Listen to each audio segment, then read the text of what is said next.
on this computer. I'm going to formally start the recording and start the program. So let me just frame this up for you.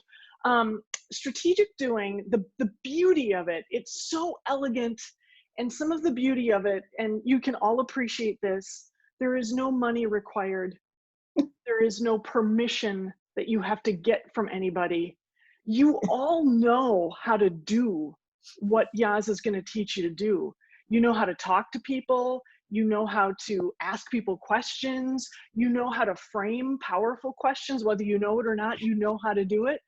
And all strategic doing does is put that together in a step-by-step framework so that you actually have a breakthrough project that puts a lot of people together, working in areas of strength and asset, and has a way to kind of check in with each other. So it's no fuss, it's no muss. And Janyce could tell you story after story of the amazing things that strategic is doing has done among this, you know, multi-pronged network. But today, Yaz is going to walk you through some of the key fundamental steps of strategic doing. And the whole goal is that you could launch this kind of a conversation focused on anything that you felt could create a brighter future by the top of the hour. That's the goal. So all you need today is an open mind. You need the ability to use the chat box, preferably, because we're going to be asking you for your feedback on some of the key points. And Yaz, is there anything else that they need? No, that's it. Have fun, ask questions. That's about it. Have fun. It's Friday Fun Day. We can do this, no problem. So without further ado, my colleague Yasemin Arikan, she's a futurist. She has her master's degree from the University of Chicago, so you know she's a giant slouch. She's definitely the smartest person on my team. She has the longest bio, I'll tell you that right now. And she has taken to this strategic doing because she sees the magic between what she's been trained to do as a futurist and how to help people get started today building better futures. I've seen this at work in Chattanooga. I've seen this at work in Omaha. We'll share some of those stories. But Yaz, take it away. Okay. All right, everyone. Thank you for being here today. Let's just go right into it. Let me, first of all, put the slides up and I'll talk along. Just a moment. Share the screen.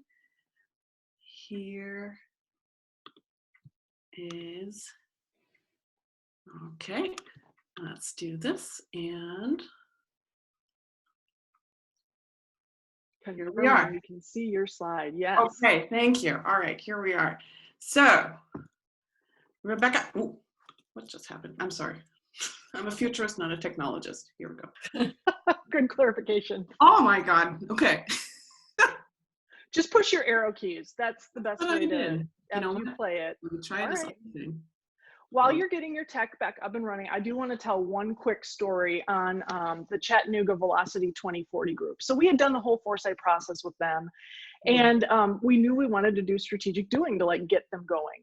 So we had 120 people come together in basically the basement of a theater, and they self-organized around the 5 key pillars of that plan. And one of the pillars of their 2040 plan was, we called it 20 minutes or less. And the idea was we wanted to make sure that anybody who lived in the Chattanooga, Hamilton County area could get to where they wanted to go in 20 minutes or less, right? So it was kind of a transit goal and so forth. So what you do then is you put people together and you shake them up and you see kind of what comes out. And Yaz will take you through the shakeout process. And then we had people report out. So what is your strategic doing project? What came out of this? We took them through it fast track, like 90 minutes they went through this process. And we had one table from the transportation category. And here's what they came up with. They said, we're gonna give every student who's enrolled in our city or county public schools a free ID that has a code, you know, like a scan code, a QR code, whatever, so that they can ride the bus for free anywhere they want in Hamilton County. And this is one of the ways that we're going to get to 20 minutes or less, because it's less time that parents have to spend, you know, moving around and so forth. So the long and the short of it is, we put a group of strangers together. They did not self-select. They only selected based on what they were interested in. We walked them through this strategic doing process. And then what we were able to do was to, suss out a whole bunch of different things that they could do and then decide on what they should do. So at the end of it, we had every student, every K-12 public school student going to school in that region, getting fast-tracked to get a student ID that would have a bus pass attached to it. That's just one small example of sort of the magicalness, is that a word, of strategic doing. So yes, how are you doing?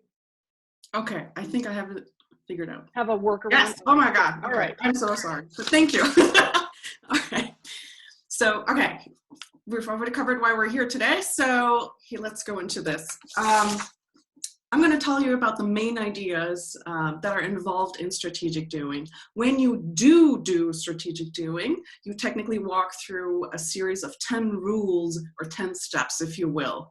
But I will, instead of walking you by step, I'm going to talk about the main ideas that are involved in these steps that make strategic doing so awesome and useful. And like Rebecca mentioned, impact-oriented, but with as little startup costs as possible. So I'll go through these one by one, and we'll talk about relevant examples along the way. But before we go there, I want to zoom out for a second into the big picture. And the big picture is, this is the matrix, and you are part of a collapsing bar chart. Not really. So the truth is, I think, in essence, what strategic doing makes you do is come up with a series of domino pieces that progressively get larger because of experience, because of momentum, of successes. And each one knocks out the next one and next one. So it builds momentum, starting from a small project to a really big goal, right? That is the big picture logic that I think strategic doing makes you do.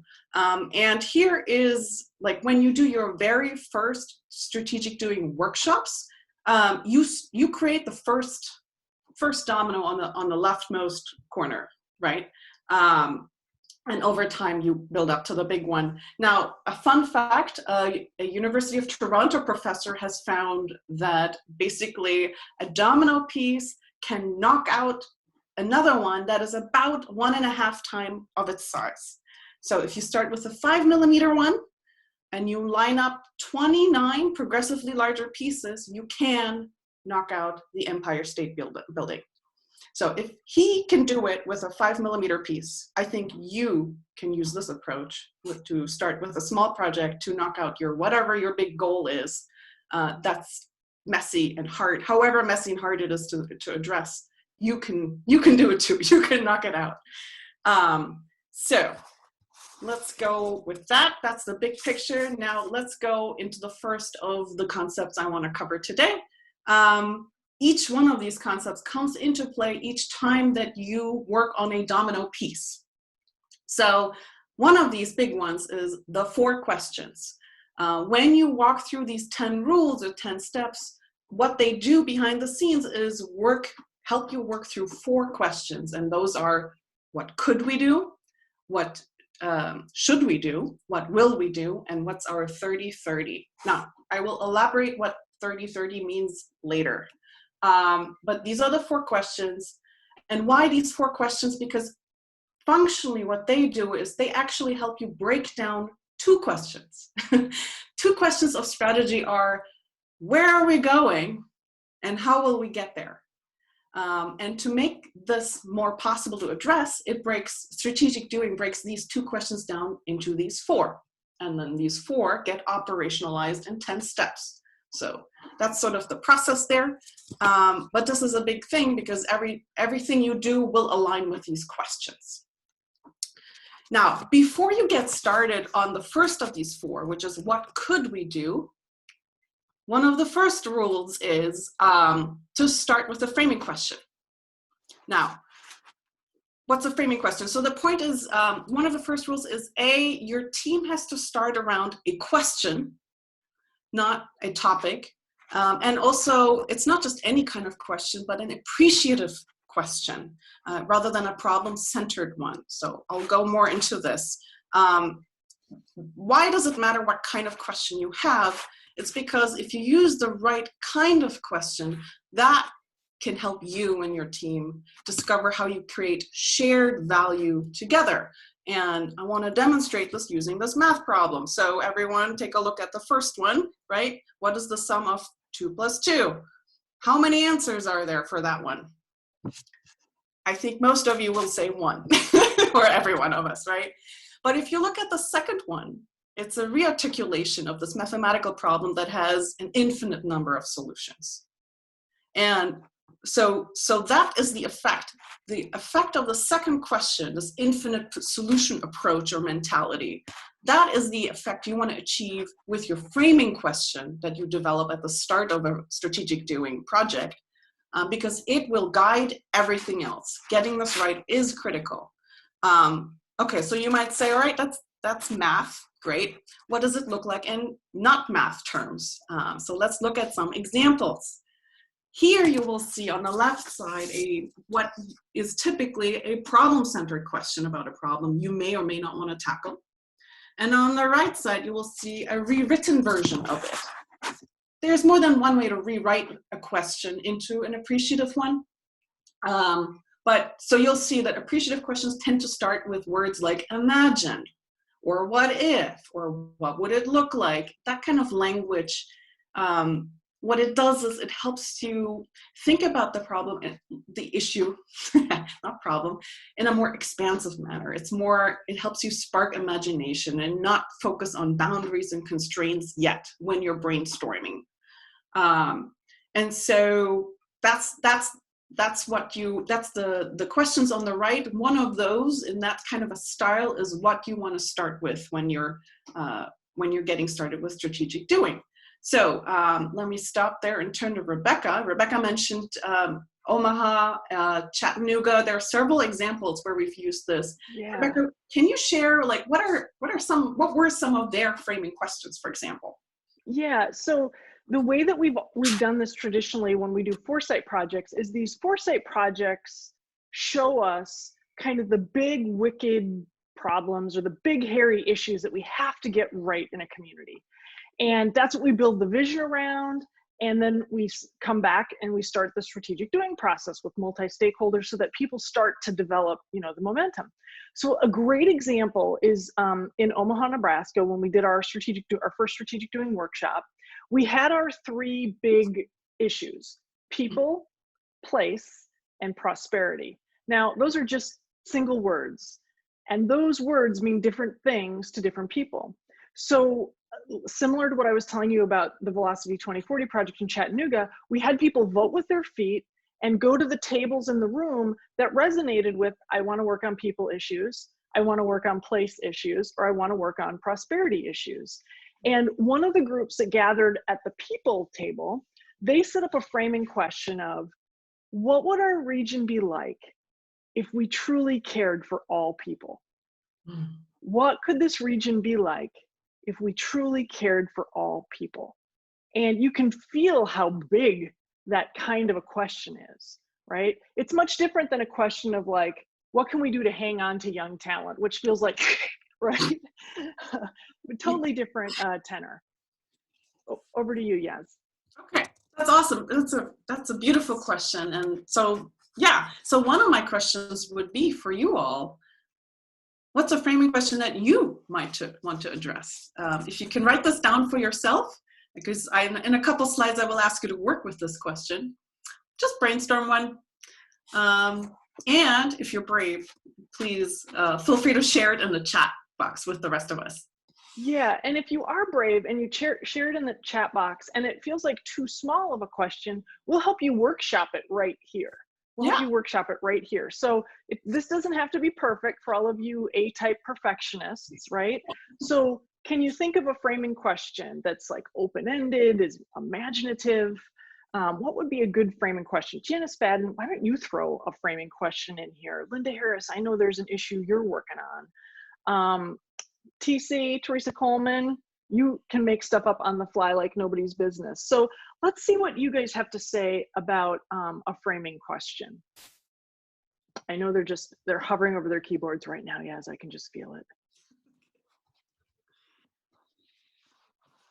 Do you want us to say it now?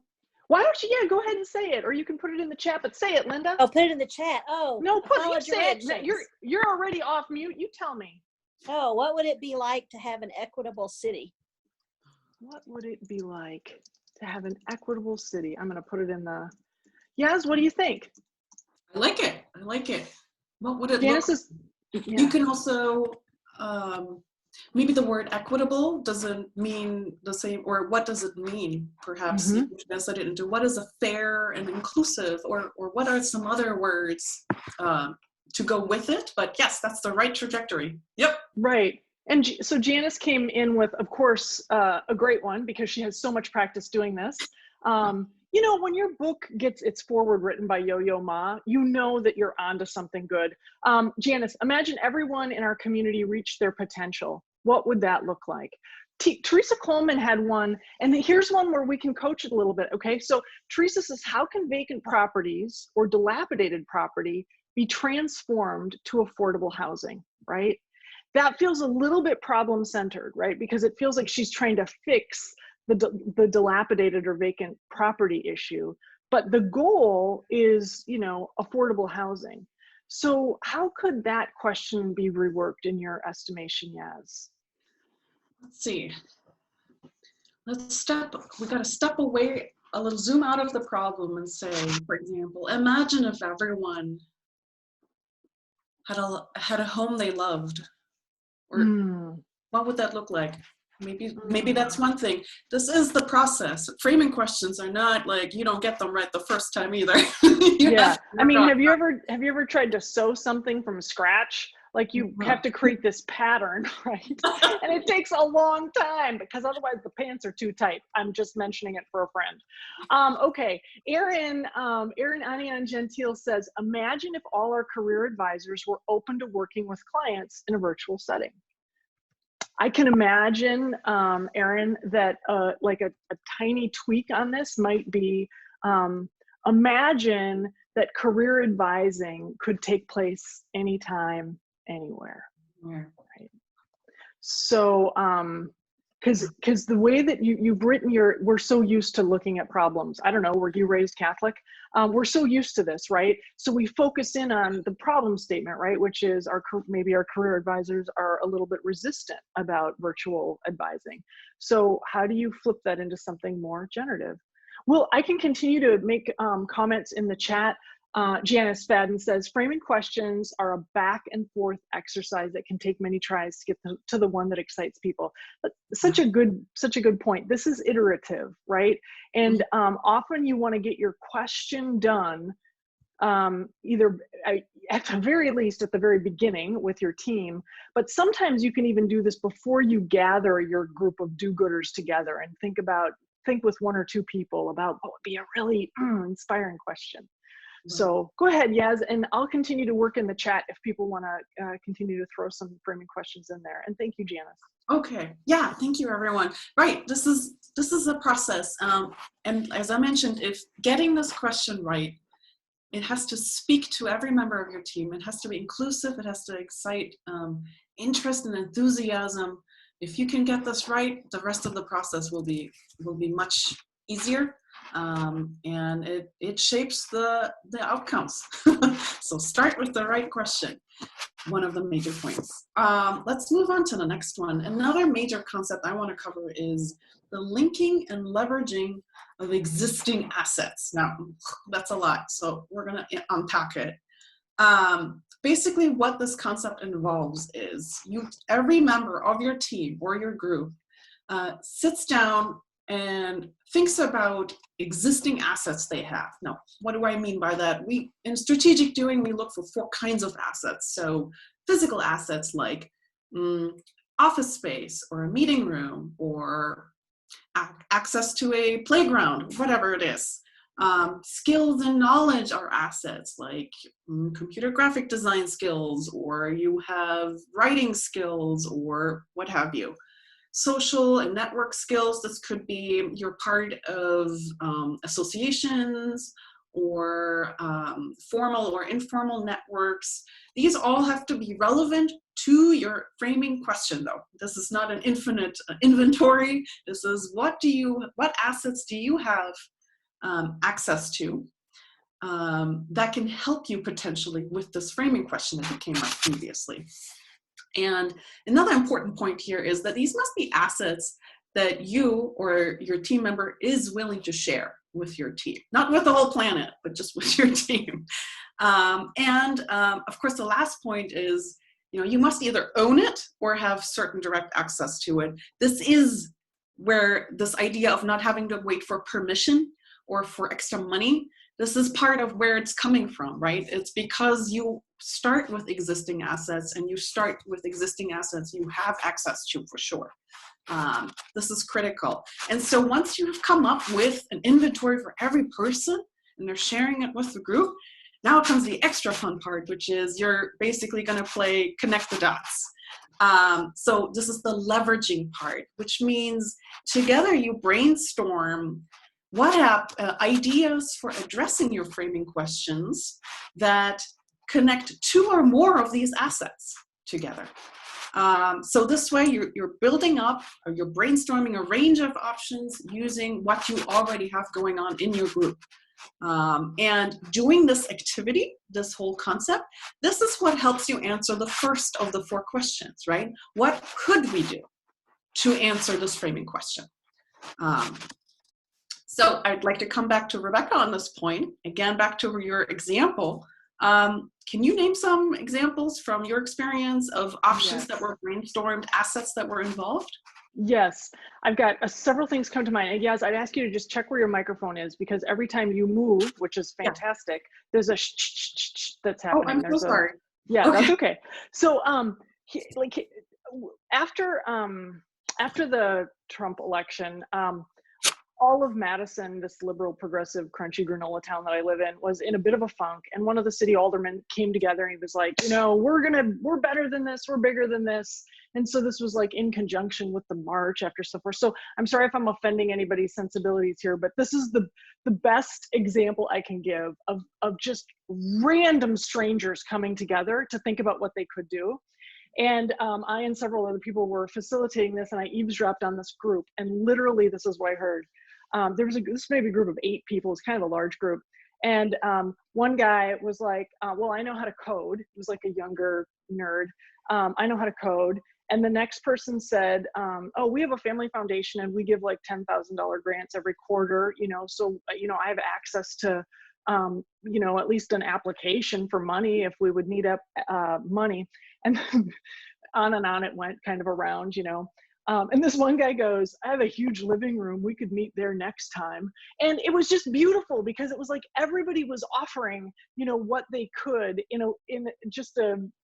was one of the most unique and derelict groups that I had ever worked with. But it was wonderful, because there was just a truth about what they could do, what they could offer into the circle. Yeah. Back to you, Yas. I love that. Great. Thank you for that. So let me turn this question on our participants today. Earlier, I asked you to think about a potential framing question. Now, can you take a few moments and think about what assets do you have that might help you answer your framing question? Again, please feel free to share in the chat. You can take yourself off mute as well if you want to share it. You don't have to. Right. While people are thinking about this, Alex Adams said this is like stone soup, and in a way it really is. We're putting all these ingredients on the table and saying, what kind of a meal can we make from this? Yeah.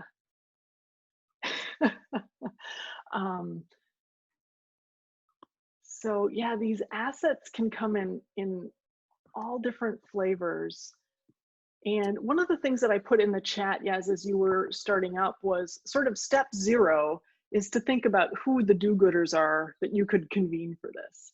Yeah. So as you're thinking about some of these assets that you or your do-gooders might have, think even more broadly than just what you have. Teresa says, Teresa told me something privately.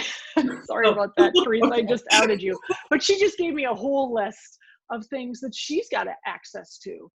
As a city manager, you know, there are things that she can pull that you know, others may not be able to. Also, you don't forget too that, you know, Yas has listed here your social network, but where's your influence?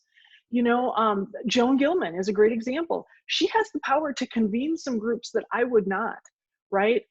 So it's not just what you can offer in terms of physical, oh, I belong to this group, but who could you also pull together? Linda Harris says, we have a community action plan for equity, inclusion, and engagement, and a Better Together advisory board. So yeah, these could be the do-gooders who enter into this conversation with Linda, or they could be the assets that she pulls in as a result.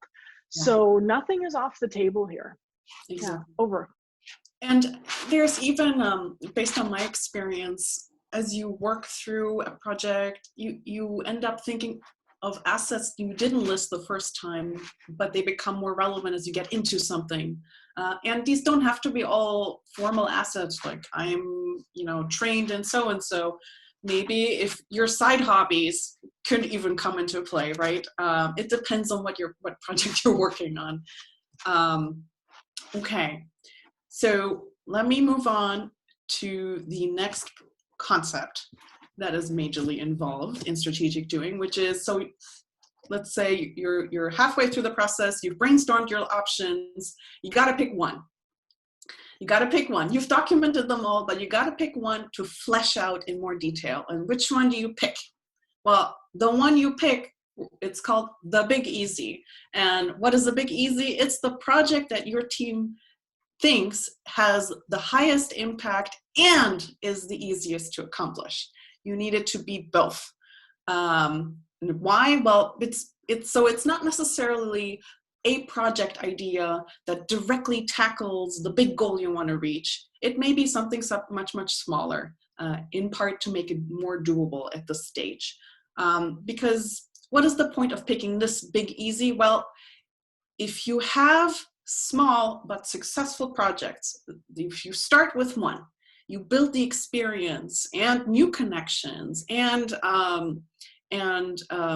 the support you need to build the next project, and so on and so forth. So this is, the Big Easy is what helps you progress from one domino piece to the next one much more easily than if you pick the highest impact but the hardest one to execute. So this is a big one. It reminds me a little bit of like minimum viable product, you know, yeah. Like what is the thing that we can do that's going to be lightweight and elegant, but would totally work? Exactly. Right. And what then happens is once you've chosen your Big Easy, that gets translated into what is called a Pathfinder project in strategic doing. This is your pilot. This is your experiment to get started in the direction of your larger outcome. Through this project, you're going to learn many things that you didn't know up front, and you're going to adjust along the way, but it is your beginning, your starting point to make progress towards your bigger idea. And so, you know, as part of the 10 steps or the 10 rules, what this Pathfinder project does is you have a name, it's a specific concrete project, you come up with measurable outcomes so you know whether you're succeeding or not. And you come up with a schedule of, you know, by this date, we want to have accomplished this step and this step and this step. So you have a big picture schedule, as well as metrics going on to plan out just to execute this project. When someone asks you, oh, what is this random little thing you're doing when I thought you're tackling this big project? You know, you got to tell the story of how this small starting point actually relates to the big picture, right? It has to keep being aligned with it. But that's the cool thing about strategic doing, because you start with the big question first and you keep zooming in and in and in, what you end up with is aligned with the big picture that you started with. That's the trick. You need to keep the alignment. And that's what this process helps you do.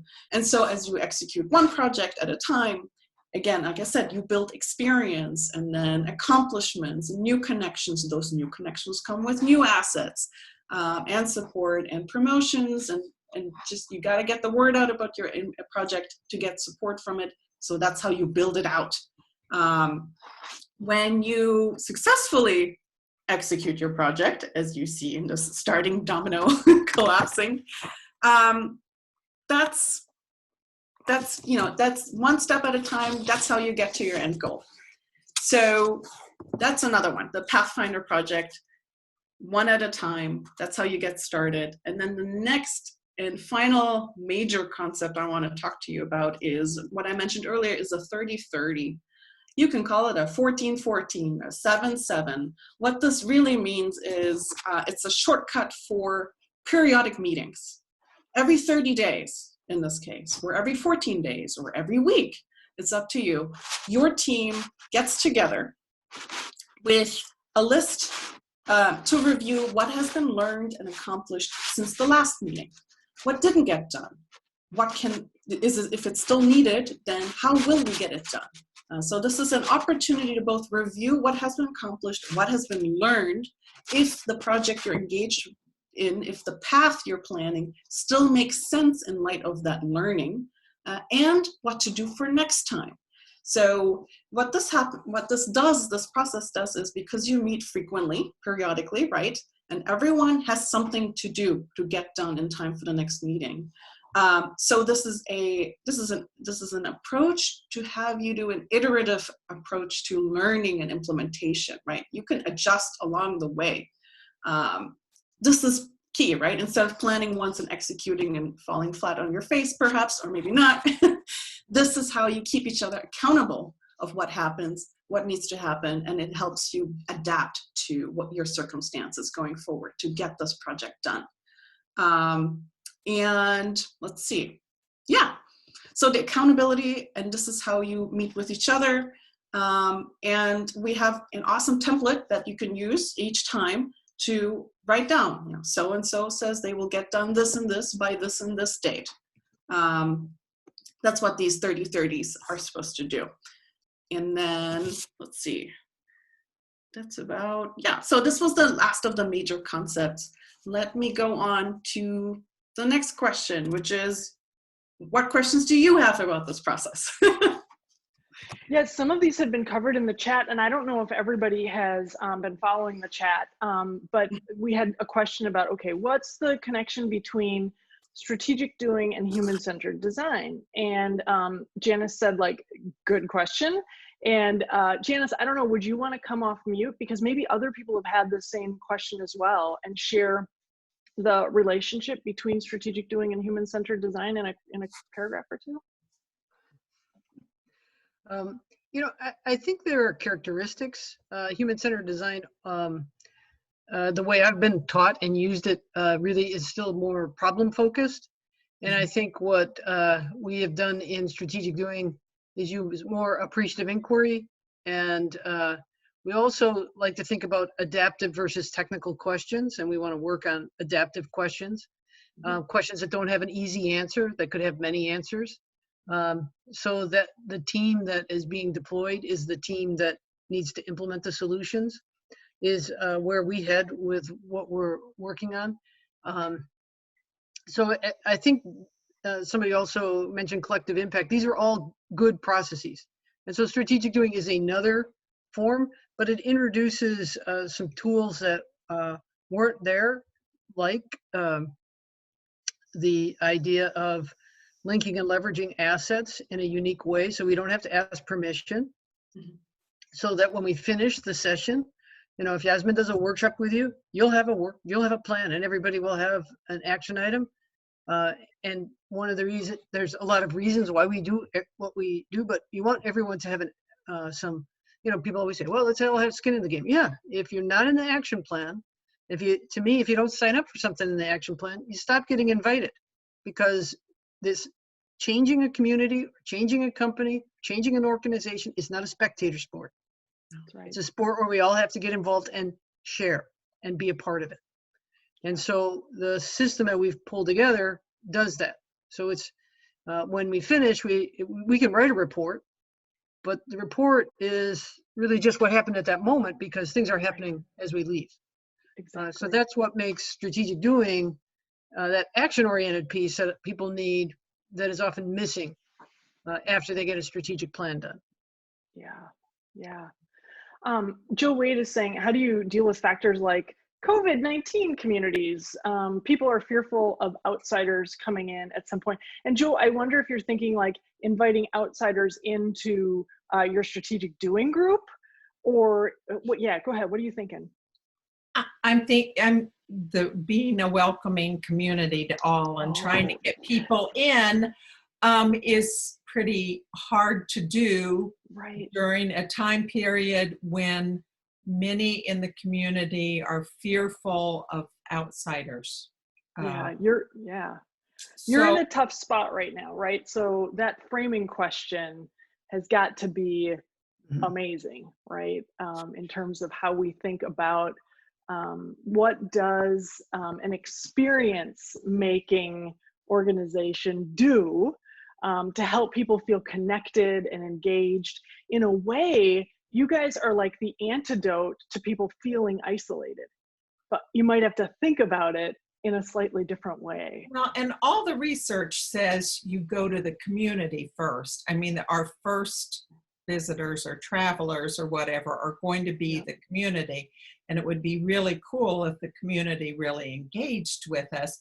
But how do you figure out at what point you move beyond the community? Or, you know, if your goals or your steps in this process, I mean, obviously you keep researching and surveying and asking, but at some point, do you just slap the people around and say you're not going to get sick? Really? You know, no, that won't work. Okay, no. I'll go back to mute. We do not recommend slapping. Nobody on this webinar is going to recommend slapping. But I think one of the things you're trying to solve for, this is just Rebecca to you, Joe. This is not like no science behind this at all. I'm not speaking on behalf of strategic doing.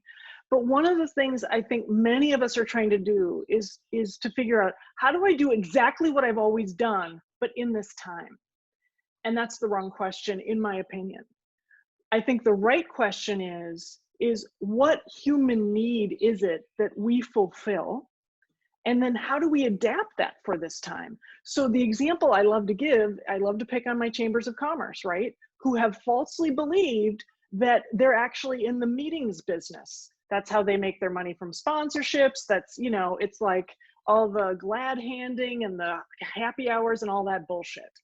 But if you strip that away, the business that chambers are really in is helping people who are in business have a commiseration group. You know, they want to know that other salespeople are going through the same difficulty they're going through. Their HR people want to hear that other people are having the same difficulty recruiting talent. The CEOs want to know that somebody is hearing them, that they are not alone. So when I think about the business you're in, you know, the desire to be together has always been and will always be. It is an innate human need.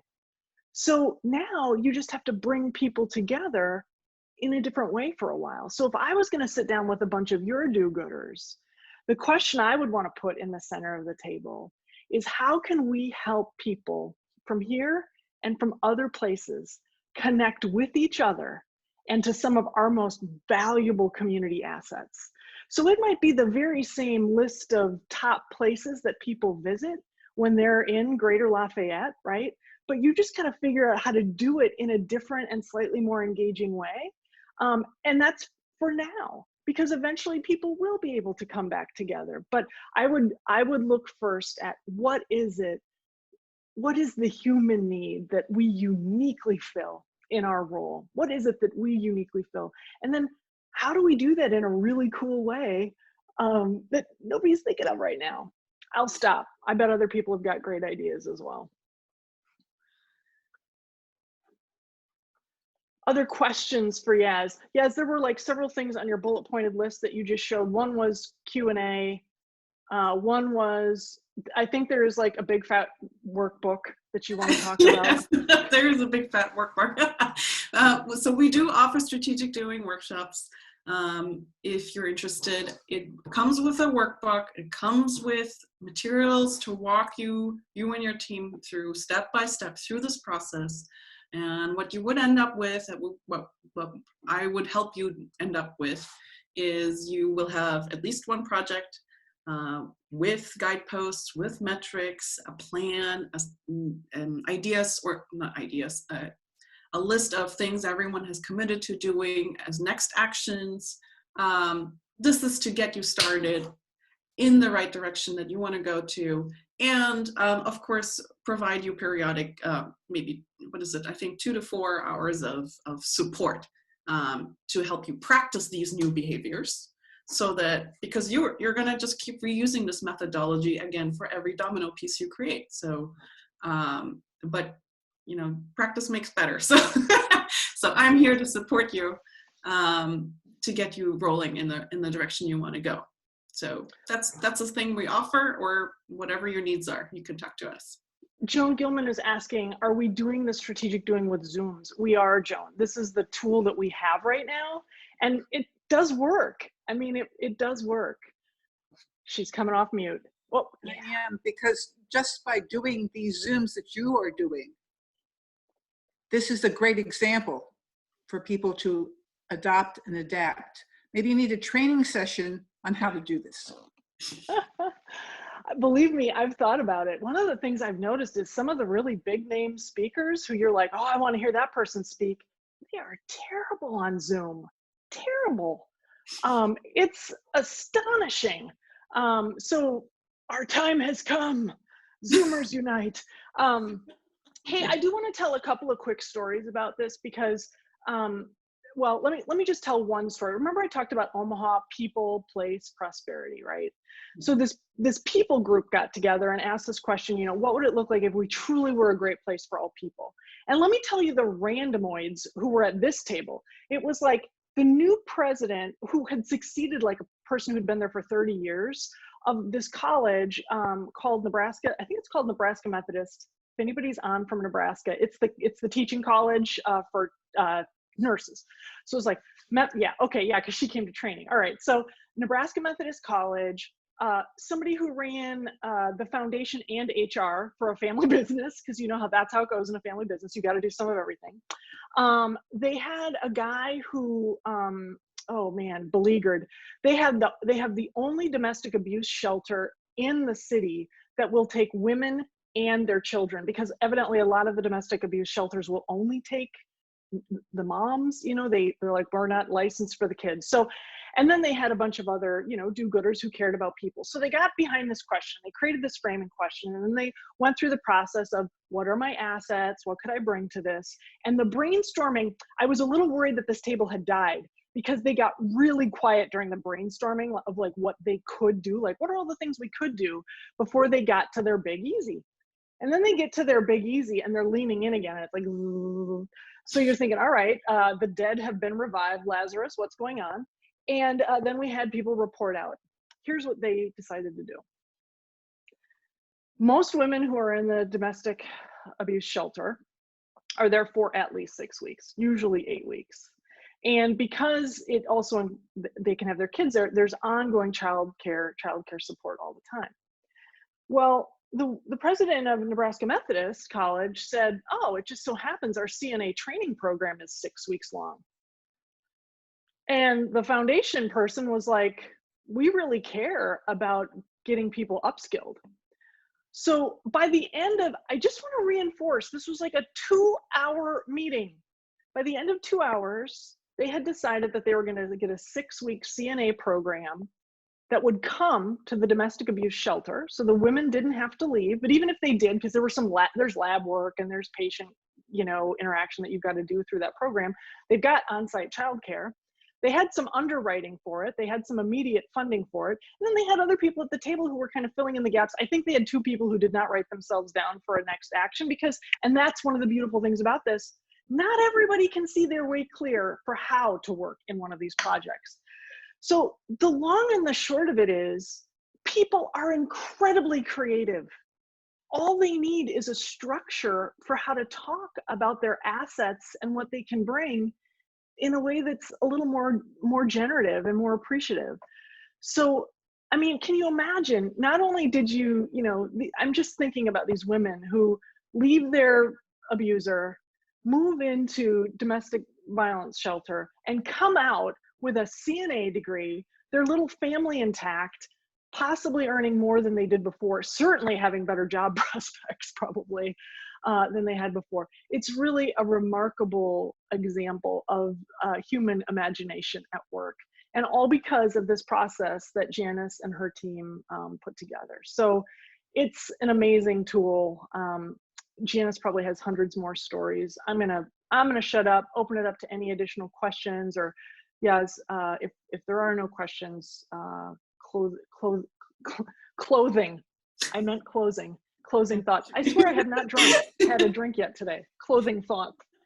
Alex Adams says, we've been calling it community engagement on steroids because we had to pivot so fast, and everyone needs to work together more now and yesterday. Yeah, this is an accelerant. Something like this is an accelerant. Yeah. Other questions, comments? We've got Janyce here. I mean, Yaz is amazing. And we have the taproot. Yes. Yaz is a leaf out on the branch of the tree. Janyce is part of the original founding fathers. Yeah, I've been with Ed since 2009. We've been working together, and we wrote the book, and it came out last May, Strategic Doing 10 Skills for Agile Leadership.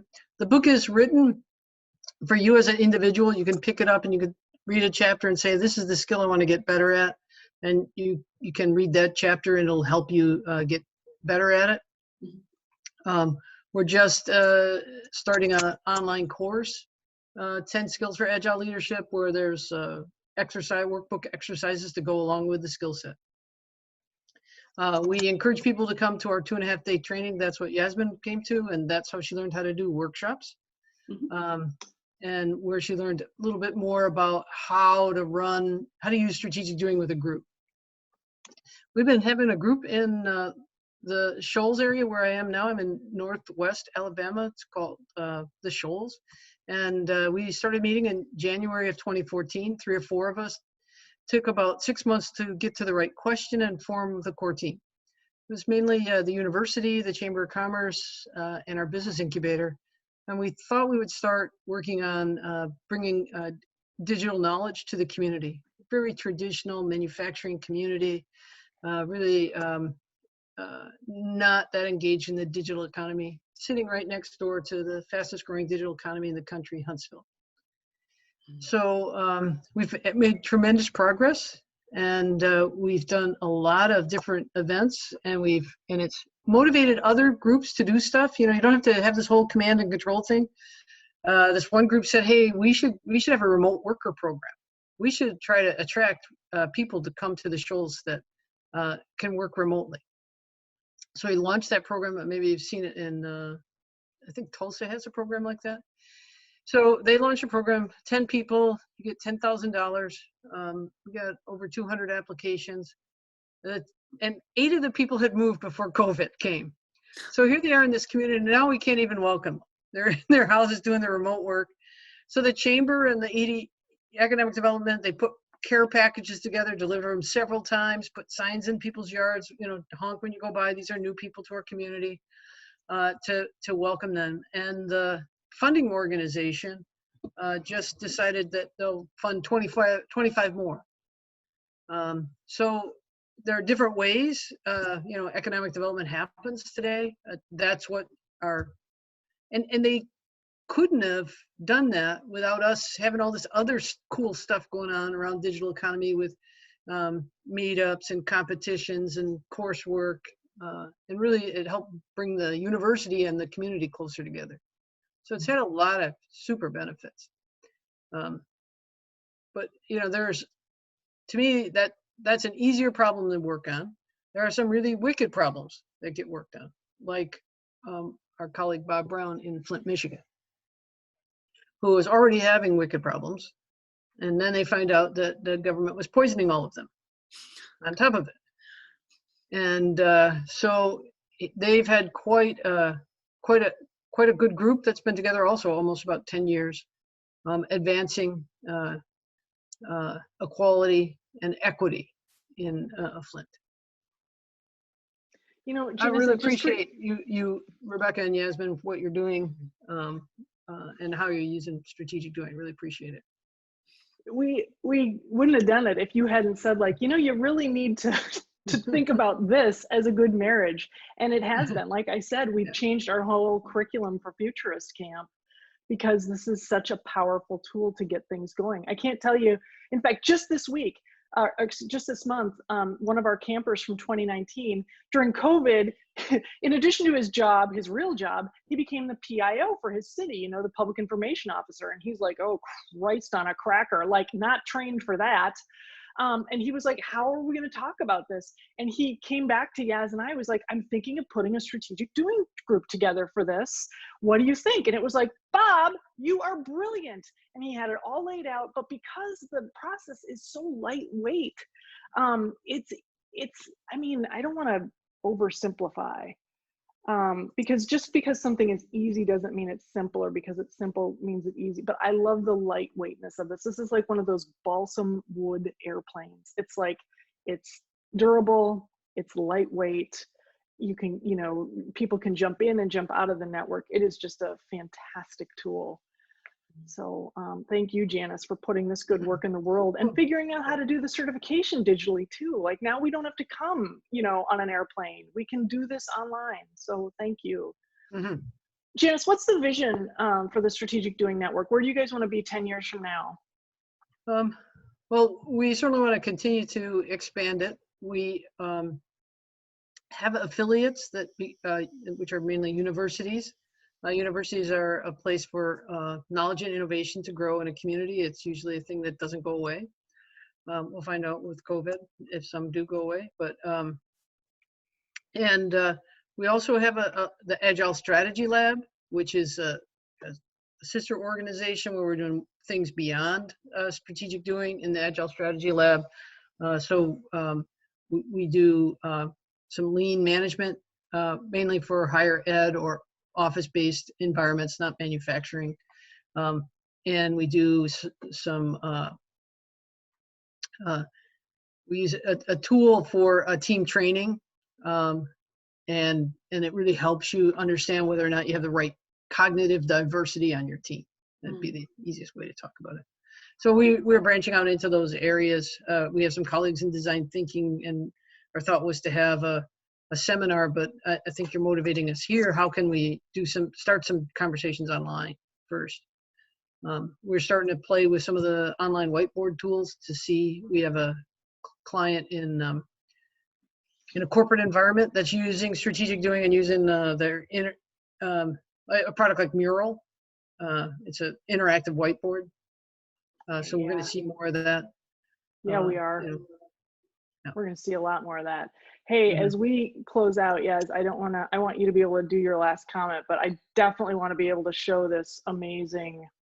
I love that video. I know. Let's see if I can get this nerd on full screen.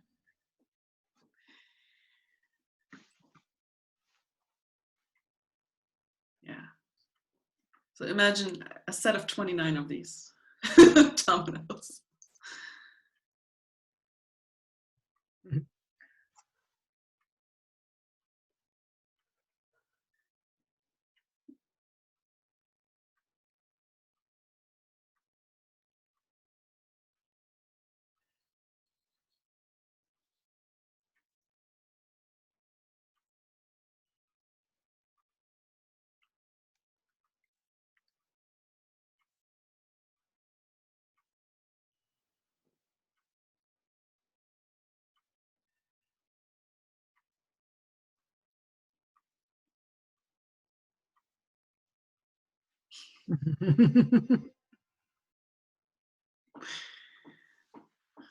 Gotta love engineers.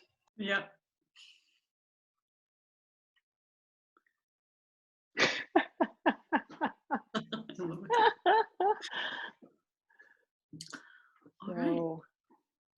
Sorry. Let me just quit my. So I love that because to Yaz's point, start with something small and look at what can happen. Look what you can do over time. So Yaz, I'll leave it to you to wrap up and thank our people today. Yeah, thank you everyone. Thank you for your questions. You can reach me, Rebecca, you can reach out to us if you have more. Here, I'll put my email address in the chat box.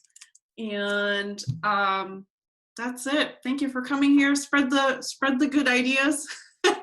And we're here to support you. That's what it is. So thank you for being part of our community here. Thank you, Yaz. We had a couple of, I'm going to stay on because somebody just asked, is that video available online? It is. Yes. I put the link up there a little bit earlier, but not everybody was on. So let me there it is. I'm going to cut and paste this if you want to show this to your own people. Mm-hmm. There you go. Yeah. Oh, it's great to see you guys. Amy, I left it in the chat for you if you're still on the video. So yeah, awesome. Good, you got it. Okay, cool. All right. Take care, everybody. Happy Friday. You too. Bye. Bye.